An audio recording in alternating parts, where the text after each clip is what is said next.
Good evening. Yeah, good evening. Thank you so much for taking your time to let me interview you on this point. Okay. My question here is about feminism. And to that, what is your opinion or thoughts about the woman becoming president in Nigeria? Okay, thank you. Since the question talks about feminism and a woman becoming the president of our country, Nigeria, first, we have to understand that when we talk about feminism, we are looking at a woman, or we are looking at is a concept. Feminism is a concept that talks about a woman having equal rights as a man, irrespective of the man's economic stature, irrespective of the man's position, irrespective of whatsoever thing the man has acquired. So feminism now is only a concept that explains the state or the nature of women having the same rights as a man to assume every political right, everything a man possesses in terms of politics and the rest, that a woman too can also do it. So it is only a concept, it's only an idea that has been established by the French, because it first started with the French and the Netherlands in 1872. 1872, it first started with them. This was an idea that, and this was an idea about the word feminism.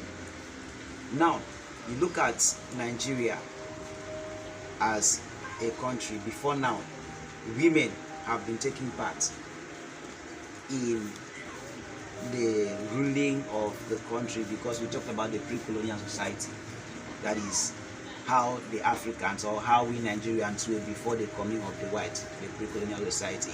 For instance, in the Igbo land, we had the Obi, that is the male monarch, and we have the Umu, M-O-M-U, that is a female monarch. So the two of them now rule side by side. There was this kind of complementing power that came from the man and the woman.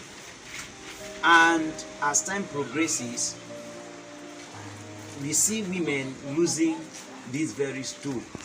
It is not because of anything, but it was because of the advent of, or the coming of the white, and the role Christianity, the role Islamic has played in our Nigerian society. That this is after colonialism.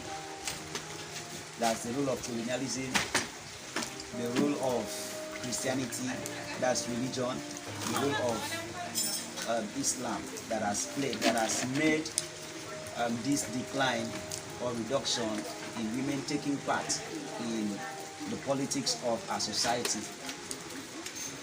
Now, before this time, like I had said, we had women who were so strong, so powerful.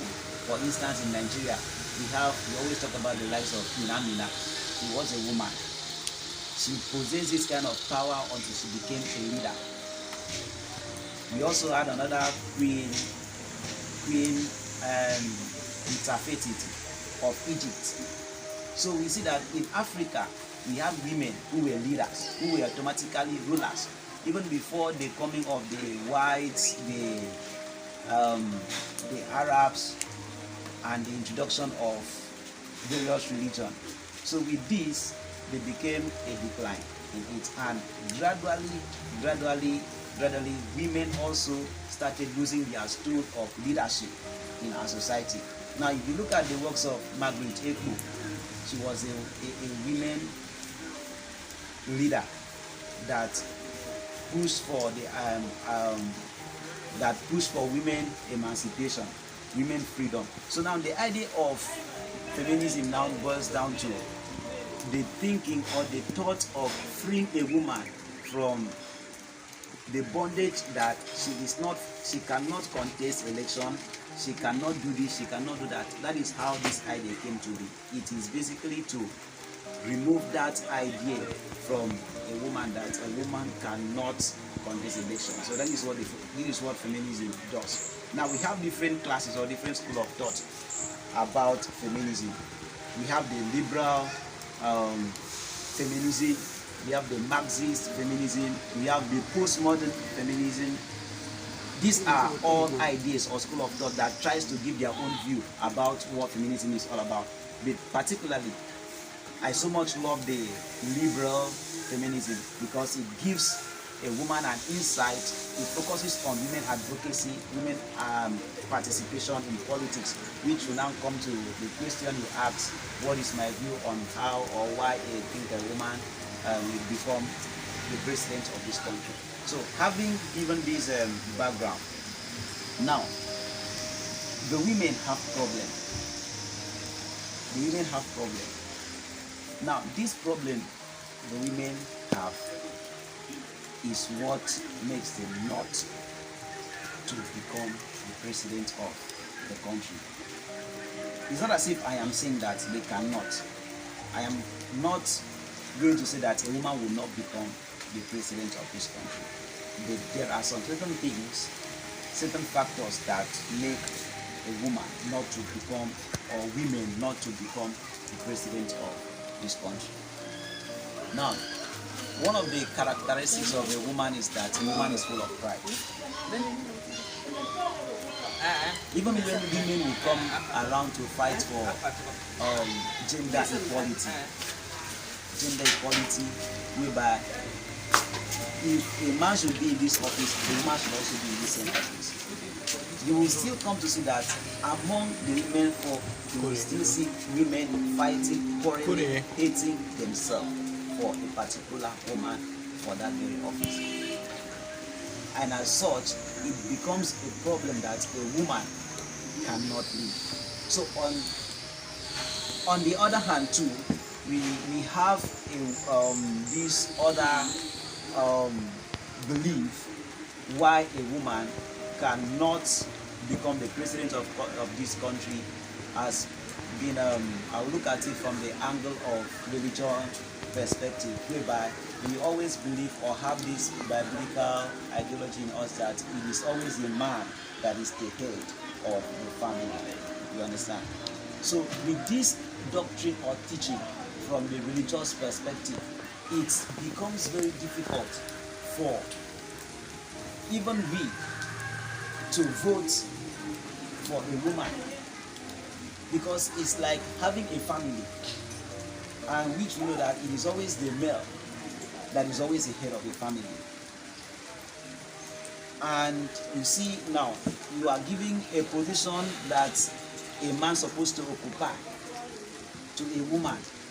Automatically, you are now making a woman to be the head of the family. I don't know if you're understanding what I'm saying. So, religion as a factor plays a role because of the teaching, because of the doctrine, which some people or persons have a misconstrued about, that a woman cannot become the president of the country. Like I had said earlier, in the time past, we had queens who were so powerful, who were nation builders, who built empires. And we said that home mother's land, because in that African society idea, pre-colonial African society, we believe that lands were owned by women. That is why even you look at the state anthem, home motherland, we see say, home motherland, we pledge to thee.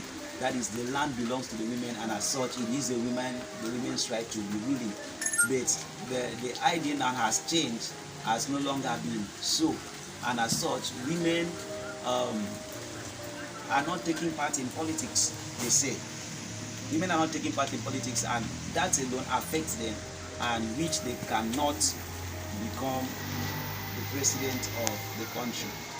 Another thing too is that women lack unity among themselves. So until a woman or women until they come together as one before this change can be achieved. Remember, we have said that feminism is about bringing a woman, making a woman to be free and also have. So we cannot deny a woman of his political rights. Of course, you know that voting, exercising of franchise is a responsibility. In fact, it is a right of every citizen so far as you attain that age that you should vote. To understand, so far as you are qualified to vote, you have the necessary requirement to vote. So, and also be voted for. So in that case, if a woman should reach that age of voting and be voted for, what will stop a woman from voting and be voted for?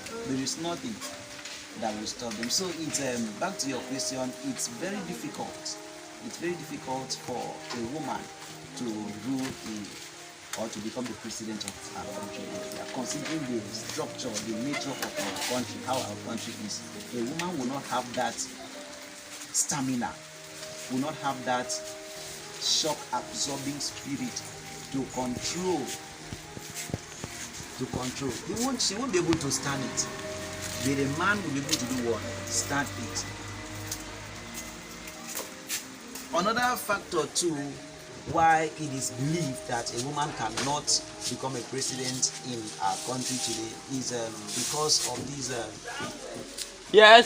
idea that we said that women education ends in kitchen.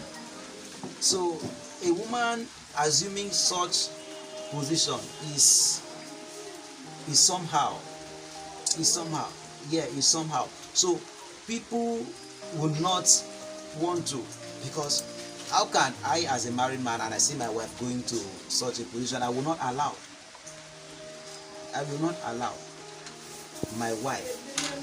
So by the time my wife becomes the president, automatically he will rule over me as a man. So we still have this mentality that a woman's place ends at the kitchen, and the level of education women attain men attain a higher level of education than women. So we see those things coming to play. That is why a woman cannot become the president of our country, Nigeria. I have talked about the religious factor which cannot allow the woman to become the president of Nigeria. I have talked about disunity among women which cannot allow a woman to also become. I have also talked about pride. I have also talked about the African ideology that says that women's education is always at the kitchen.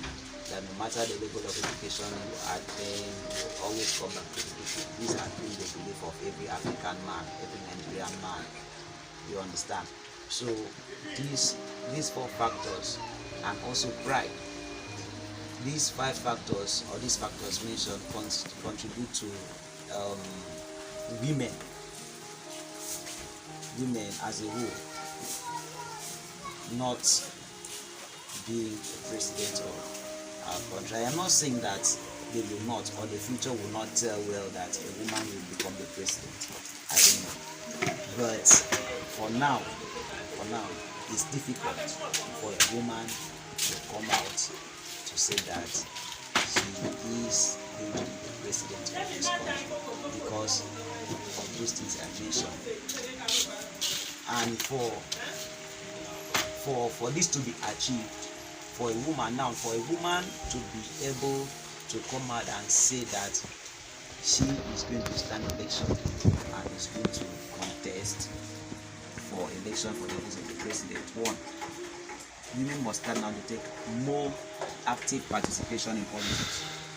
You need to see more women coming into politics, registering in political parties, showing that interest, showing that passion. So you go to a place, you talk about